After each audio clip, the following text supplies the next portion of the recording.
And now, the Hall of Fantasy.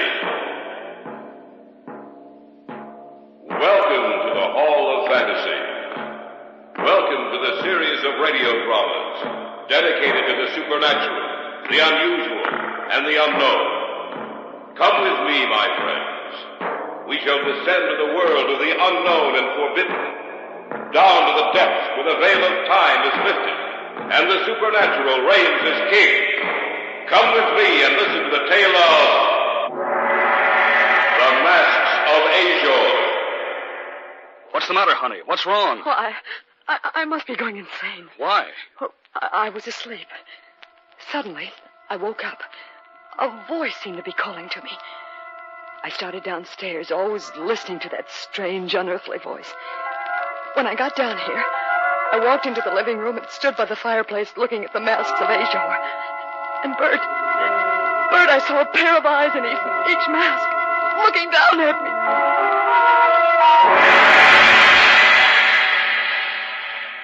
me. In just a moment, the Hall of Fantasy will present The Masks of Ashor. And now for our story. An original tale of fantasy by Richard Thorne entitled The Masks of Ashor.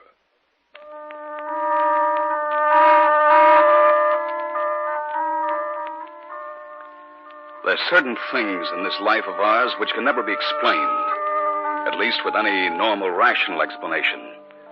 Often we try to shrug them off, to forget about them, so that the question will not rise in our minds to trouble our waking hours and to create nightmares in our sleep. But there are some things which can never be forgotten, and among them are the masks of Ashor.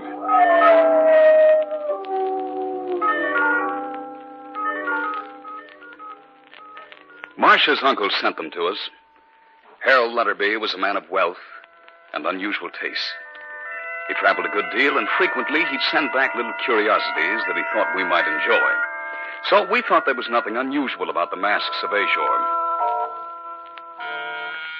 Oh, who can that be at this hour? I don't know, but don't you think you'd better see who it is? I suppose so. Yes? Package for Marcia Stanton. Well, I'm Marcia Stanton. Will you sign here, please? Yes, of course. Thank you, ma'am. Good night. Good night.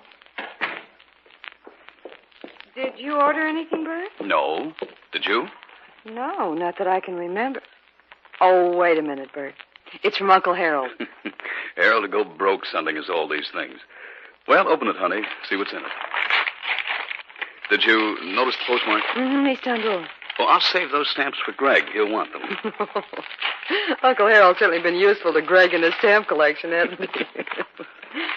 Well, there, that's done. Now I'll take the top off the box. What are two masks in the box? Gold masks. And a letter. Uh-huh. Here, I'll open it.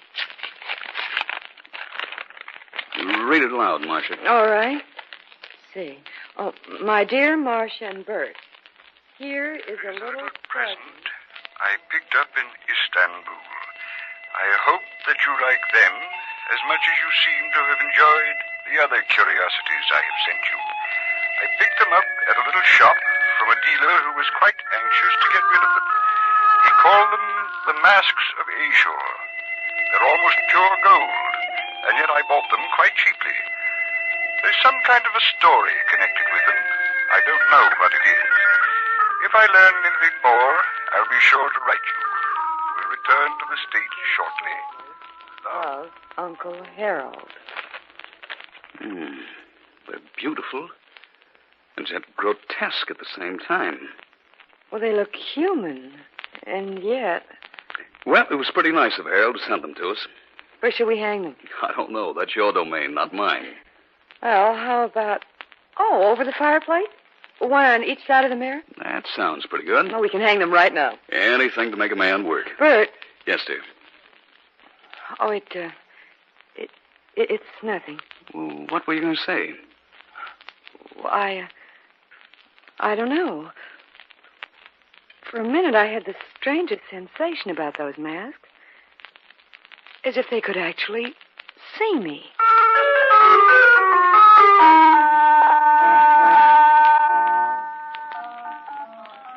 It didn't take more than a few minutes to hang the masks.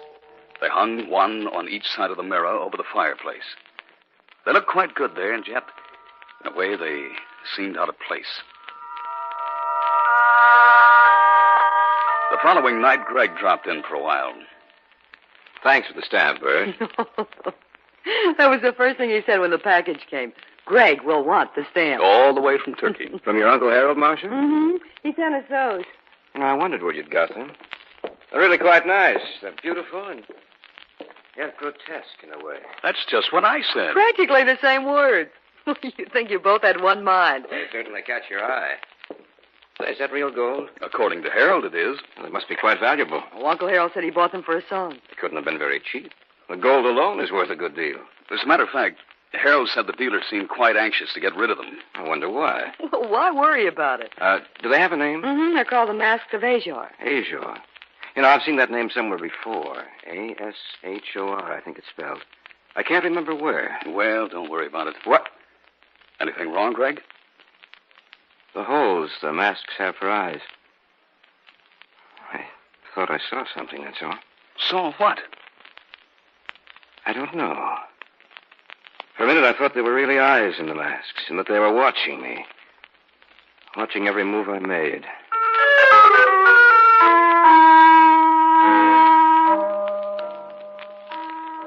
It had happened again. I looked closely at the masks, yet I could see nothing unusual about them. They hung there on the wall, lifeless, with that strange mocking expression on their gold faces and yawning empty holes for eyes. For a minute, I had the desire to destroy them. Greg left about 10. At 11, Marcia and I went to bed.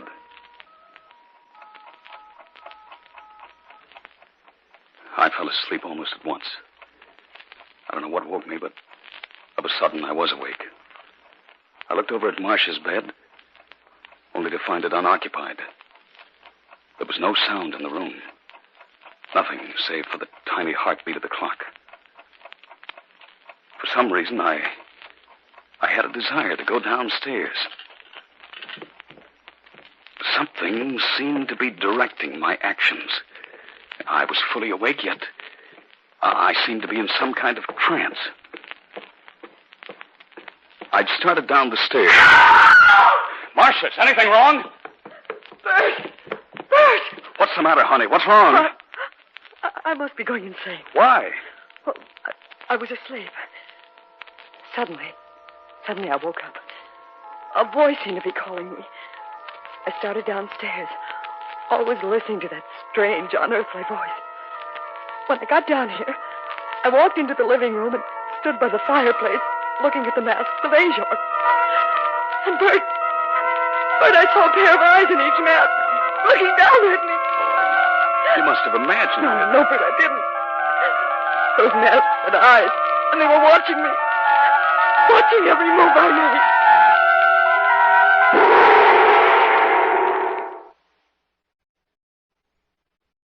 Back now to our story. An original tale of fantasy by Richard Thorne entitled The Masks of Ashor.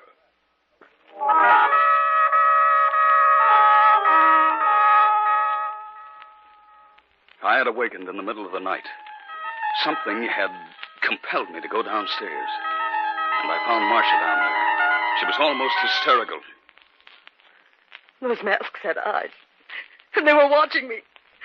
Watching every move I made. Wait a minute, Marcia. Take a look at them again, with the lights No, on. I can't. Of course you can. Take your hands away from your face. There. Now take a look at them. They're just as they should be. Of course they are. You imagined you saw eyes, Marcia. Perhaps it was a trick of the moonlight. I guess you're right, Bert. Oh, of course I am. Now let's go back upstairs to bed.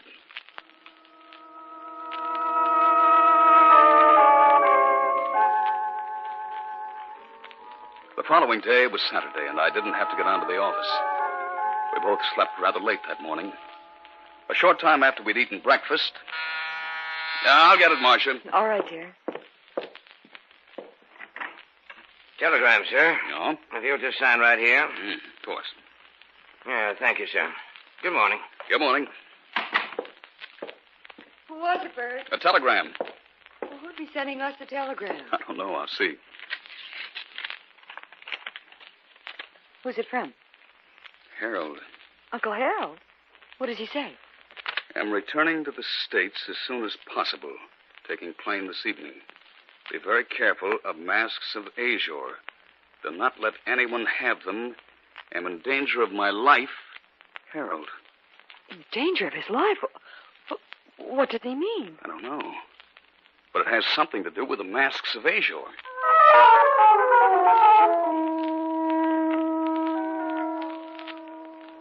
Saturday evening, Greg dropped in. What he told us that night was the first inkling I had that Harold Letterby had stumbled upon a relic of the past that would have been better had it been forgotten for all time. By the way, I did a little research on those masks of yours. Oh? Did you find out anything interesting? Yes, quite a good deal. Well, give us a rundown. I don't know if you'd like to hear it. Why not? It's not very pleasant. Well, tell us anyway. All right. You see, I knew I'd heard the name Asia somewhere. Finally came back to me. In college, I took a course in mythology. That's where I'd heard the name. Ashor was the messenger of the underworld. It was he who went forth and summoned the victims to death in the final accounting. He wore a mask when he appeared on Earth, which he removed when he saw his victim. The mask was also worn to protect others, for whom the time was not ready to gaze upon his countenance. For the sight of his face meant death. Well, you were right when you said it wasn't pleasant. He was accompanied always by a dog, a large dog of indeterminate breed who went before him. Ashor's presence was always known by the howling of the dog. Well, of course, that's just a myth. Ashor never really existed. I have to take it for what it's worth. Oh, yes, and one other thing. Yes. It said that the masks were once stolen from him, and he's been searching for them ever since. That he wears a different mask while searching for the gold ones. Oh, you've given me the shivers. Well, that's the story, Marcia. Well, it sounds like nonsense. A being who set forth to summon people to death, always accompanied by a dog. It's a superstitious belief that's come down to us from the childish minds of an ancient people. Did you hear that dog? Oh, it's only a dog in someone's backyard baying at the moon. Rather a coincidence, you might say, talking about a dog and then hearing one howling. But just a coincidence. What's that? I don't know. Sounds like an animal of some kind. Scratching at the door. I'll take a look. I'll go with you. Now, be careful. There's nothing to be afraid of. There's nothing out here. What? I said there's nothing out here. But I think I heard something scratching at the door. Well, there's nothing here now. There's no need to get upset about it. Let's go back in. I can't understand it. Forget about it, honey. I'm sorry if what I've told you has upset you. That dog, howling again. Somebody ought to talk to the guy who owns that animal. There's something at the door. Someone must be playing a joke on us. See what's there. I want to know what's outside. I'll go, Bert. I'll go, too. If it is someone playing a joke on me... Don't move. It is a dog. Why, I ought to... You wouldn't stand a chance.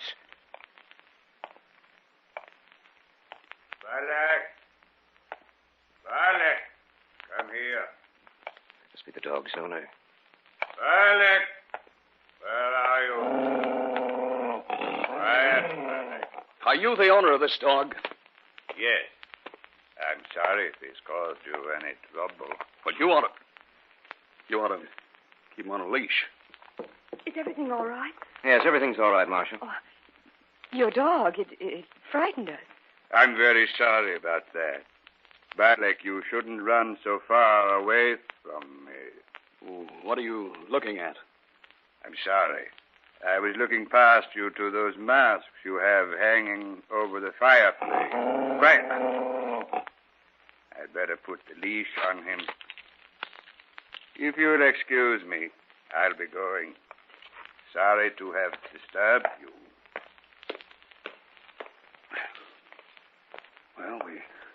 as well go back inside. Wait a minute. Why? He dropped something. I'm going down to get it. He was a queer sort of fellow, wasn't he? Yes. His face looks so strange. Soft. Almost like rubber. Marcia! What's the matter? Look. He dropped it as he was walking away. He dropped it deliberately. Well, what is it? It's a mask. The Mask of Ashor.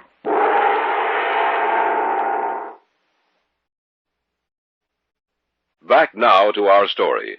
An original tale of fantasy by Richard Thorne entitled The Masks of Ashor.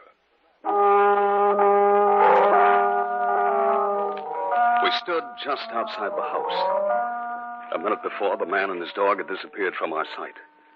Marcia went down the stairs to the walk where he dropped something. And then she screamed. It's a mask. The Mask of Ashor. Here, let me see that. It is a mask. A sponge rubber mask. Remember what I said about his face? Yes, I do. What are we going to do? We can't do anything until Harold gets here. Maybe then we'll learn some more about these masks of Ashor.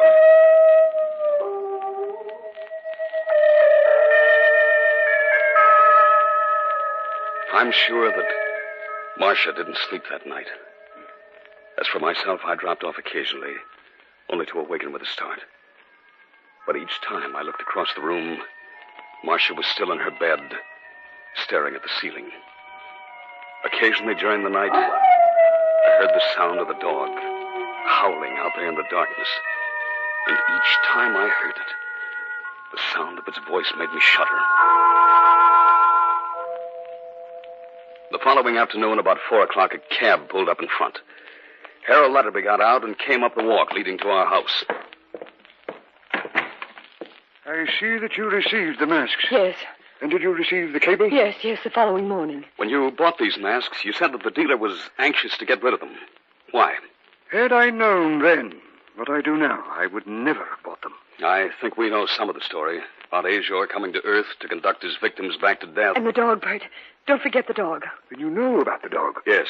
We found out about it last night. Oh? How? It was here. Here? That's right. Then Ashor has found the masks. He knows they're here. He saw them last night when the door was open. Are you sure it was Ashor? After he left, Marcia found a mask. A sponge rubber mask. He will be back, you know. Oh, I wish you'd never found the mask. No more so than I, my dear. A short time after I'd mailed them to you, Ashor paid me a visit. He and the dog. I, too, found a sponge rubber mask after he'd left. The night before last, I saw something behind the mask. Like eyes. We must hide the masks from him. Otherwise, he will claim us all. What are you talking about? I have a plan. It may work, I don't know. Perhaps we can strike a bargain with him. Bargain? Yes, our lives for the masks. We must find someone else who will keep them for us. Greg will do that. Greg? A friend of ours, Greg Hunter. You must tell him it will be dangerous. I will. Good. Get in touch with him immediately, or I am positive that Ashor will return tonight.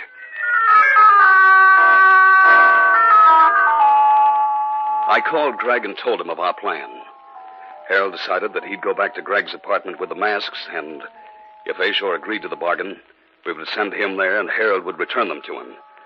Greg would stay with us to await the appearance of Ashor. By 6 o'clock that evening, Harold had gone to Greg's apartment with the masks, and Greg had come to our house to await our expected visitor. At 7:30, the shades of night had diffused themselves across the sky. By 8:30, the tension had mounted in each of us to a point where we were jumpy and irritable. What time is it? A little past 8:30. Do you think he'll come? Uncle Harold said he would. Just waiting. It makes me nervous. So am I. Listen. Yeah, I heard it, too. Well, the waiting is over now. Oh, Bert. Bert, I'm frightened. Everything will be all right, Marcia. I don't know. I feel that something's going to go wrong. He's here. Well, let's go let him in. All right. Are you ready? Yes, I guess so. Here goes. Ashor's not here. No, but he will be. Here he comes. I'm sorry, gentlemen. It seems that my dog has been scratching at your door again. We've been expecting you. Oh, really? Yes, won't you come in? If you don't mind, come, Balak. You have a very pleasant little home. Oh, thank you. Do you mind if I set my package down here? Go right ahead. I see the masks are gone. Yes.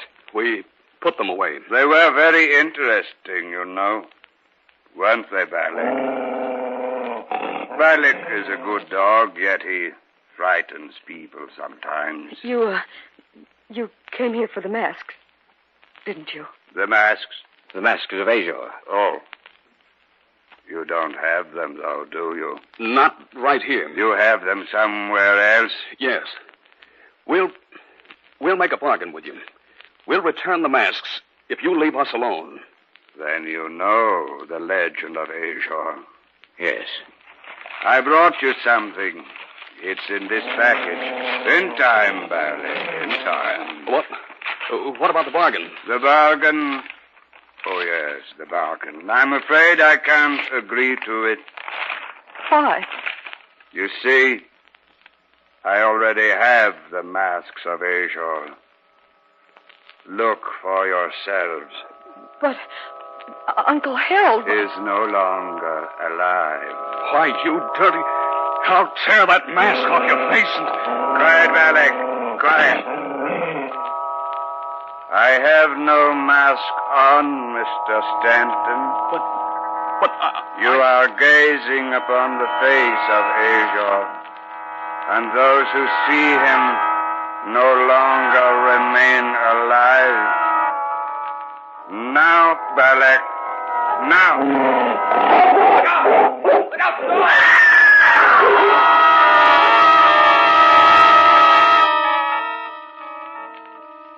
It is time for us to go back, Balak. We have recovered the masks of Ashor, and we have many calls to make.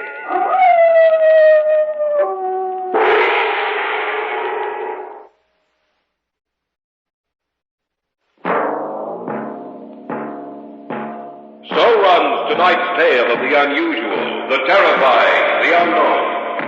Join us again when next we journey down the corridors of the Hall of Fantasy to hear another strange tale of the supernatural. All characters and events portrayed in these programs are fictional, and any similarity to actual events or persons, living or dead, is purely coincidental.